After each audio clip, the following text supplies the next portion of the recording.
Manipulation કરીને એક્ઝામ્સમાં પણ આપણે જોઈએ છે કે જો કોઈ ચોરી કરીને લખતું હોય ને તો એક તબક્કે તો એને ફીલ થાય છે અને ફેસ પણ કરે છે કે સારું ક્યાંક ખૂટ્યું, એટલે ત્યાંથી એની જર્ની અટકી જાય છે. અને સરકારે કદાચ આમાં પણ એવો જ અભિગમ લીધો છે કે જેથી કરીને કોઈને શરૂઆતથી અટકાવવા નહીં, પણ પોતાના સ્કિલ સેટથી જો એ અટકતા હોય તો એને જરૂર પડે તે મદદરૂપ થઈએ, અને છતાં પણ કેપેબલ ન હોય તો સિસ્ટમમાંથી ઓટોમેટિકલી બહાર નીકળી જાય. તમારા મગજની અંદર આવતા કોઈ પણ વિચારોને આર્થિક રીતે પૂરી, કે જ્યાં આગળ 2-3 કલાકનો સમય લઈ અને તમારે જવું જોઈએ, કે ફક્ત આવે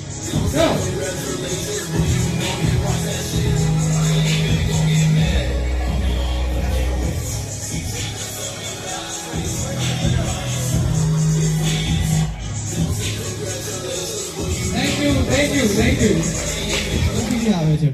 તો આ રહી ગુજરાતની વાત. હવે આપણે ઇન્ડિયાની વાત કરીએ તો ઇન્ડિયામાં બી લગભગ 2025 સુધી 2 લાખ ઉપર કેસ આવવાના પ્રિડિક્શન છે. આપણું નેશનલ કેન્સર રજિસ્ટ્રી પ્રોગ્રામ હોય છે, જે લોકો લોગ રાખતા હોય છે કે કેટલા પ્રિડિક્શન કેન્સરના આવશે. હવે નાવ આપણને ખબર છે કે કેન્સરના કેસીસ બી બહુ બધા છે ઇન્ડિયામાં, અને પકડાઈ બી મોડેથી છે. તો હવે એનું સોલ્યુશન શું? એટલે how do we make it accessible for women? So એના માટે what Briva is doing, Briva is bringing on demand breast cancer screening services. Organ donation pledge લઈએ છીએ, બરાબર. અત્યારે તો કામ નથી આવતા.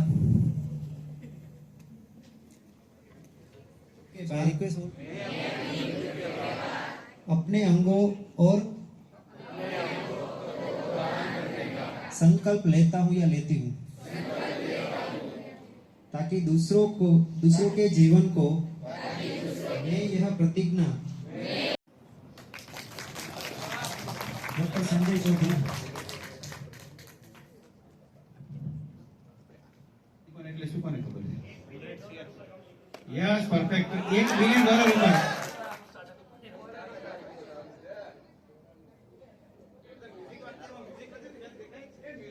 આજે રિજિયોનલ સાયન્સ સેન્ટર ખાતે સરકારી મેડિકલ કોલેજ ભાવનગર અને હિટકોમ મેન્ટરિંગ પ્રોગ્રામના સહયોગ medical, dental, nursing, physiotherapy, MLT એ દરેક વિદ્યાર્થીઓએ ભાગ લીધો હતો.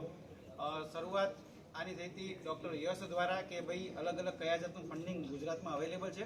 ત્યારબાદ IDFC બેંક દ્વારા સ્ટાર્ટઅપને બેંકનો સપોર્ટ કઈ રીતનો છે એ બાબતનું સેશન થયું. ત્યારબાદ અલગ અલગ 5 નવા વિચારોને રજૂ કરવામાં આવ્યા, જેમ કે ભાઈ બાયોબોન કેવી રીતે બનાવી શકાય, પછી રક્ત ભારતી કે બ્લડ ડોનેશન માટે શું થઈ શકે, આવી અલગ અલગ 5 નવી બાબતોને રજૂ કરવામાં આવી. ત્યારબાદ આવતીકાલે ઓર્ગન ડોનેશન ને ધ્યાનમાં રાખીને ઓર્ગન ડોનેશન માટે પણ લોકોને મોટિવેટ કરવામાં આવ્યા. અને અત્યાર સુધી SSIPCL ભાવનગર દ્વારા જે લોકોને ગ્રાન્ટ આપવામાં આવી છે એ વિદ્યાર્થીઓ તેનો પ્રોગ્રેસ રજૂ કર્યો. ખૂબ ખૂબ આભાર.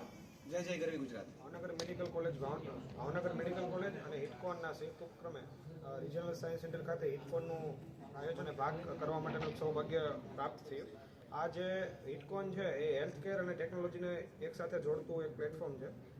આની અંદર મારા દ્વારા એક ઓલરેડી SSIPCL ભાવનગરમાં ક્રિસ્ટલ વેન્ચર કરીને એક આઈડિયા રજૂ કરવામાં આવ્યો, તેનો પ્રોગ્રેસ રિપોર્ટ અને રક્ત ભારતી કરીને અમે ઇન ફ્યુચર એક સેવાકીય પ્લેટફોર્મ ઊભું કરવા જઈ રહ્યા છીએ. તેને રજૂ કરવાનો મને એક લાહો પ્રાપ્ત થયો હતો. Thank you. ભારત માતા કી જય.